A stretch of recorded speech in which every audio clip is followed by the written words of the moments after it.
Well, everybody, this is Monsters of Folklore, and to kick off my hiatus, we're going to be looking into something called the Enfield Horror.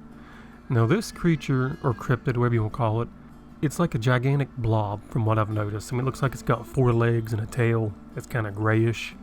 Now, this is going to be pretty much like an encounter, like story video. Not the typical, explaining what these monsters are, but here we go. During the early 1970s, something horrible stalked the small town of Enfield, Illinois.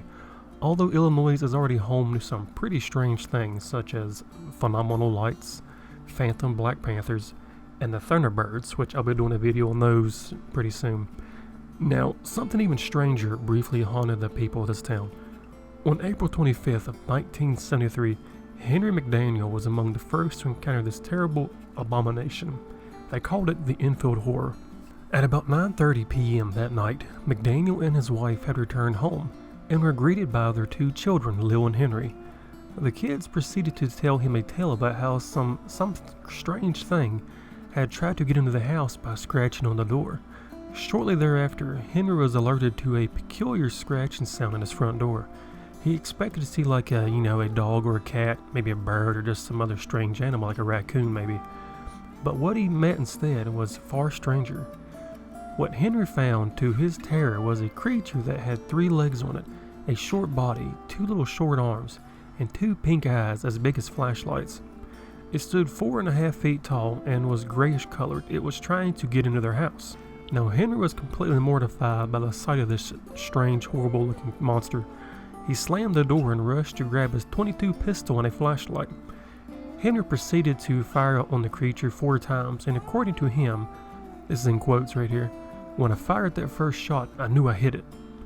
Now, the beast hissed at him. Most sources say that it sounded rather like a wildcat, and proceeded to bound away in large leaps across the yard. Now, eventually becoming lost to McDaniel's sight as it had made its way towards the railroad and the cover of the trees. He insisted that he had been seeing the things, it was covering 50 foot in like 3 leaps. Now, stunned by the encounter, Henry proceeded to call the police. And you gotta ask yourself, would you really believe something like this happened? Like some creature could jump within like 3 feet, not 3 feet, but take 3 jumps and like fly 50 feet each? Yeah, I don't know, I'd be kind of skeptical myself. Now, upon investigation, the state troopers discovered a series of scratches in the siding of the house and footprints that were very similar to a dog's, but having 6 toes instead of the typical 4. Now, 2 of the tracks were 4 inches wide, while the print left by the 3rd foot was smaller. Now, many of the police force were skeptical about what McDaniel had seen, despite having just received news of an attack on a small boy just 30 minutes earlier. The creature had ripped at the child's clothes with the claws on its arms, while the talons on the toes had shredded the kid's shoes. However, the police couldn't find any trace of the entity, so things cooled down for the moment. Now, however, on May the 6th at 3 a.m. in the morning, Henry encountered the creature again, after having been roused from his sleep by the commotion from his neighbor's dog. Now, once again, he saw the creature loitering around near the train tracks. Now, this went on for several minutes until the entity casually bounced away into the night. McDaniel later said, now this is in quotes right here, "I saw something moving out of the railroad track, and there it stood. I didn't shoot at it or anything. It started on down the railroad tracks. It wasn't in a hurry or nothing." Now, then afterward of the Enfield Horror had gotten around, people began to flock to the small town in hopes of seeing this thing. Now, they were very enthusiastic, but they were also intrusive. This prompted the local sheriff, Roy Pashaw Jr., to warn McDaniel about keeping his mouth closed, or he would be forced to incarcerate McDaniel.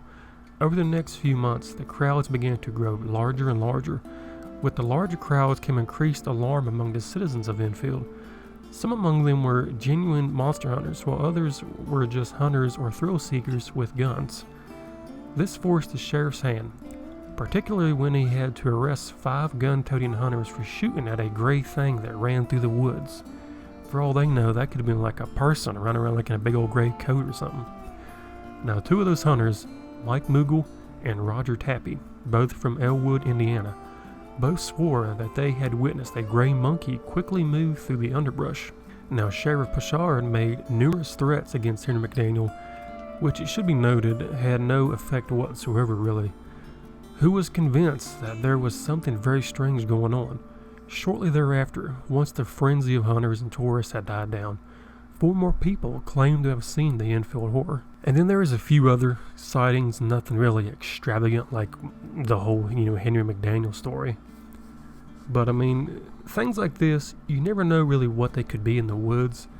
This could have been like, a monkey or a gorilla kind of mutated or something and somehow grew like a third leg or, I don't know, a third arm. You never really know. It could have got into something like toxic, radiation.